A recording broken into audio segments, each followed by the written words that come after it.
Okay, so finishing up yesterday's little piece on what we were doing with simplifying the logs. There were some in the homework from yesterday that talked about like base e. They had e's in them, so to make sure that you understand what e is.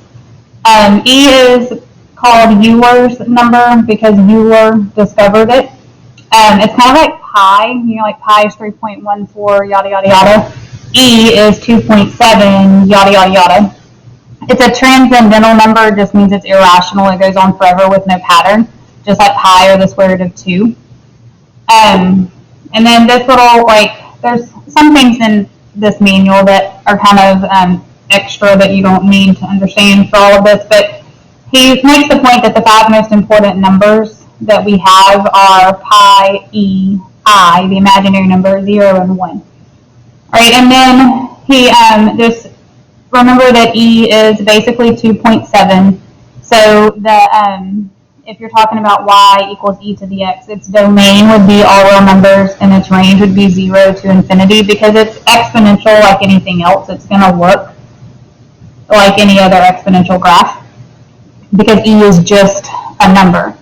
And then this, 2 to 3, it's saying that if I wanted to figure out ln of 10, so log base e of 10, then if I write that in exponential form, I'm saying e to what power is 10? Well, again, e is about 2.7, so if I did about 3 squared, I would get 9. If I did about 3 to the third, I would get 27.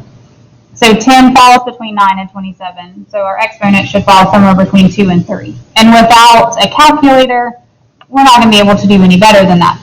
So he's just kind of making that point. So what we really need to be able to do is, can I simplify when e is in my problem? I thought my pages are all out of order, sorry. Okay, so some examples. Can we simplify with ln with e? So again, remember that ln is just log base e. That's how we write it. All right. So for number 29, if we rewrite this in exponential form, the exact same thing we did in yesterday's lesson, take that log equation and write it in exponential form. Or these others, take those log expressions and write them as exponentials. So ln is log base e. So we're going to take a base of e to the x equals the guts, the argument, e to the fourth. Well, if e to the x equals e to the fourth, then 4 is that exponent. Because remember, logs are just finding the missing exponent. All right, so this one, it's asking e to what power is 1 over e. Well, to send it to the denominator, we need an exponent of negative 1. So the next one is saying e to what power is the square root of e. Well, again, to make it a square root, we know that exponent is 1/2. All right, this says e to what power is 1. That's what this is really asking. What exponent do I need on an e to get 1 as an answer? So it would be 0. All right, so here, anytime you have ln of e, so remember ln is log base e, so if I want ln of e, I'm saying log base e of e. Anytime the base of the log and the base of the argument match, whatever that exponent is automatically the answer. So in this case, the exponent's a 2. So those are going to cancel, the ln of e part will cancel, and it's just equals 2. ln of e squared is 2. So then you do 9 times 2 and you get 18. All right, so here, figuring out this ln piece, I'm going to think about it as e to what power is 1 over e to the third. Well, e to the third is the same as e to the negative 3. 1 over e to the third is the same thing as e to the negative 3. So this statement is just negative 3. So 1/3 times negative 3 is negative 1. Remember yesterday we talked about how we can't take log of a negative and we can't take log of 0. Well, negative 2 times e is negative 2 times 2.7. So that's going to be somewhere in the neighborhood of negative 5. But either way, it's negative. And so I cannot take log of a negative. So ln is just log base e. I cannot take the log of a negative. So this has no solution. There's no answer. All right, and then this one, again, anytime the base of an exponential and the base of a log are the same, they cancel. So e raised to the ln those are canceling each other out, and this 5 is the answer. So if it said e to the ln of 7, it would be 7. If I said 8 log base 8 of 12, the answer would be 12. As long as the base of the exponential part and the base of the log part match, then we are going to be equal. All right, so the next thing we're going to write in our composition book, so grab your composition book, and we're going to put in some information about properties of logs. So you'll see the next thing in your little handout are the properties of logs, and then we're going to do some examples. But just to make sure that you have seen these with a short little example, and let me explain them. We're going to put them in your composition book.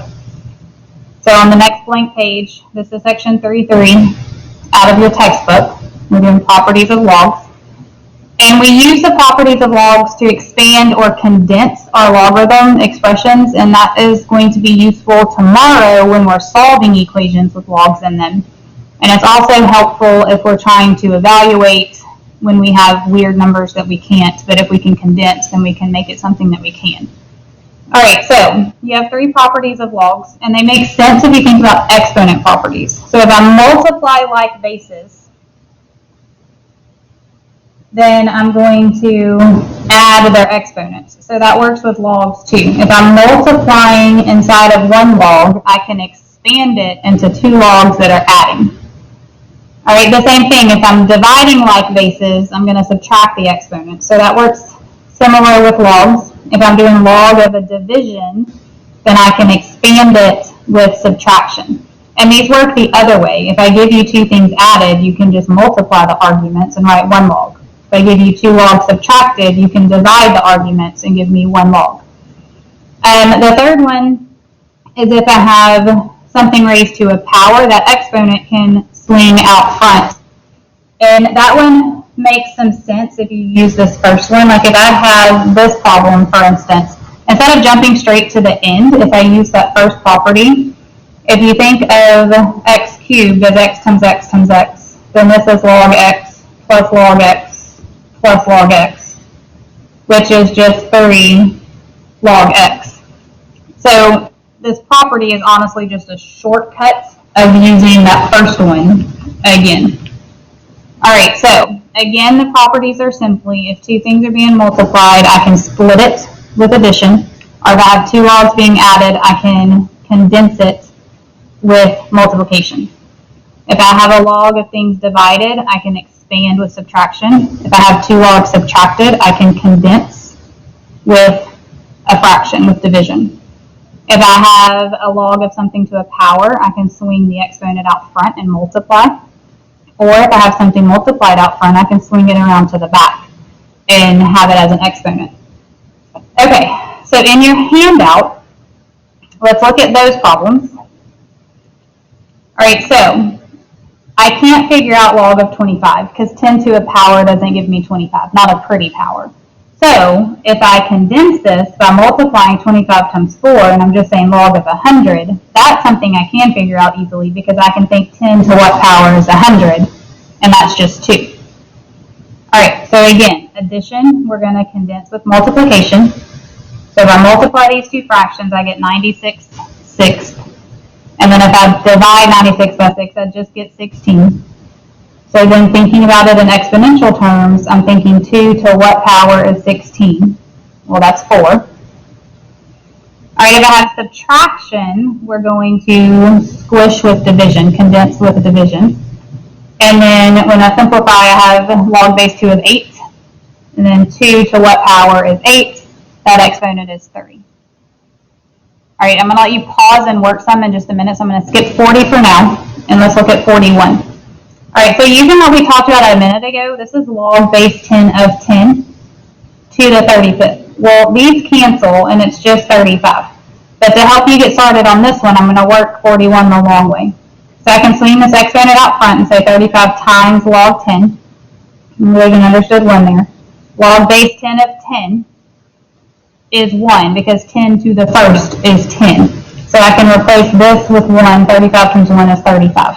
All right, pause the video, work 40, 42, 43, and 44, and then you can pull it back up or play and watch and see how you did. Okay, so 40, you're going to combine or condense with division because they're subtracting. When I divide 100 by 4, I get 25.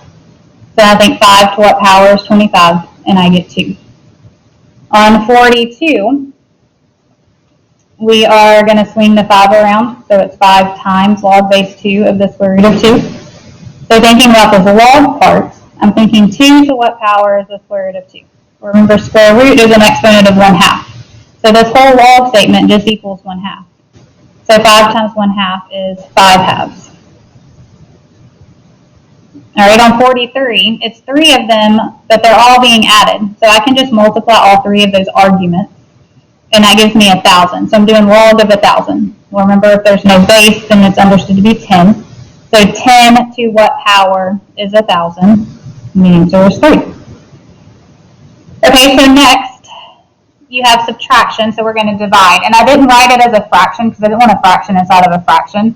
So I just wrote it as 4/3 divided by 12. And then I remembered that I learned to keep, change, flip, or multiply by the reciprocal in elementary, middle school. So this is really 4/3 times 1/12, which gives me 4/36, which is 1/9. So ultimately, I want to know log base 1/3 of 1/9. So if I think about it in exponential terms, I'm going to have to square 1/3 to get 1/9. So the answer to the whole problem is 2.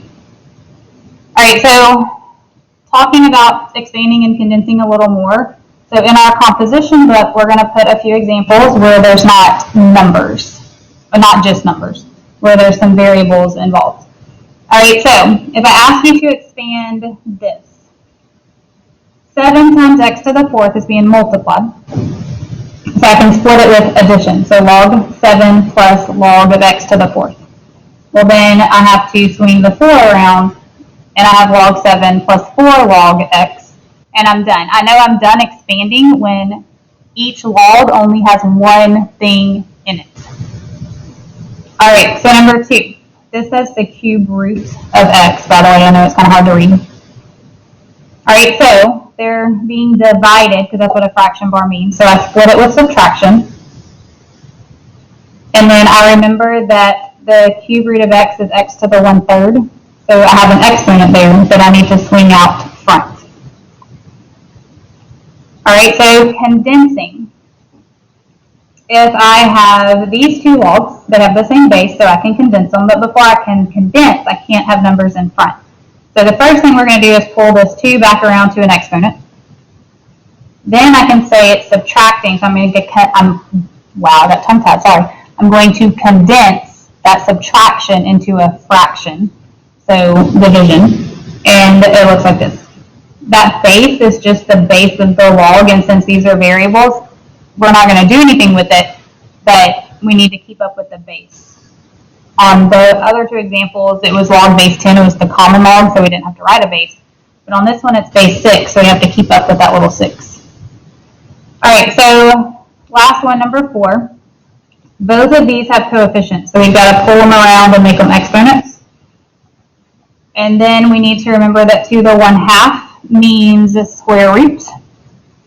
So then when we make the subtraction into a fraction, when we condense that subtraction into division, we're going to call this x to the 1/2 the square root of x. And then this guy goes on the bottom, and I don't need you to simplify any further than that.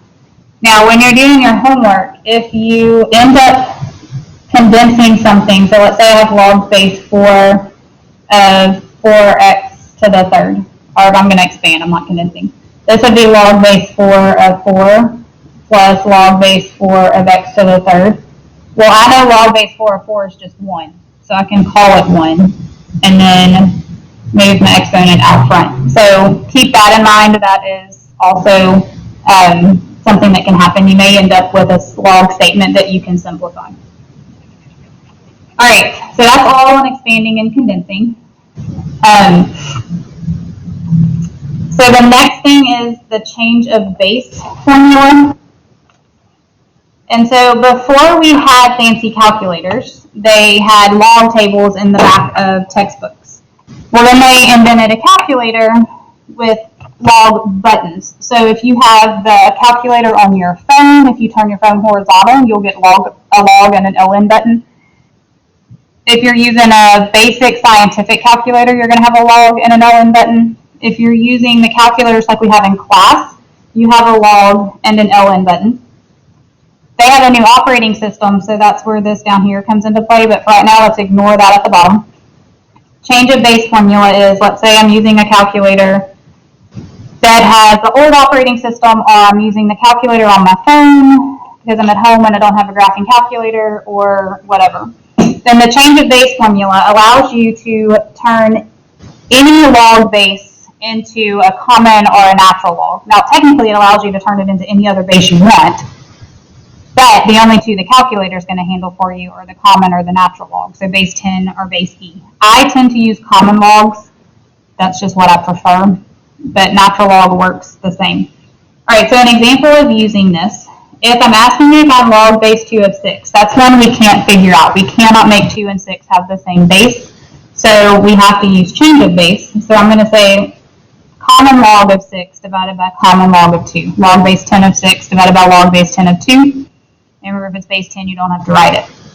So then in my calculator, I just say log 6, make sure you close that parenthesis, divide by log 2, close the parenthesis, and it gives you an answer. We're going to go to 3 decimal places, rounding correctly, unless you're told something different with the directions. All right, so that's the change of base formula. Log of the argument divided by log of the base in your calculator, the end. All right, now, these calculators have a new operating system, and they've made it, I guess, easier for some people. You don't have to remember how the change of base formula works. If you'll do Alpha window, then option number 5 says log base, and I think it might be under the math menu also. So when you choose that, it sets it up where you can change the base to whatever you want. So I can literally type in this log base 2 of 6. I can put a 2 as the subscript and the 6 as the argument, and then I get my answer. All right, so in your handout, underneath where we were, he has the change of base formula and some explanations of it. And then we have on this page, page 5 of your classwork, I want you to pause, use your, if you don't have a graphing calculator, then just do change of base formula on all of them with your calculator on your phone. If you do have the graphing calculator, then you can do change of base on 2, and the other 2 use that log base. So pause, work, like make sure that you get those same decimals for these.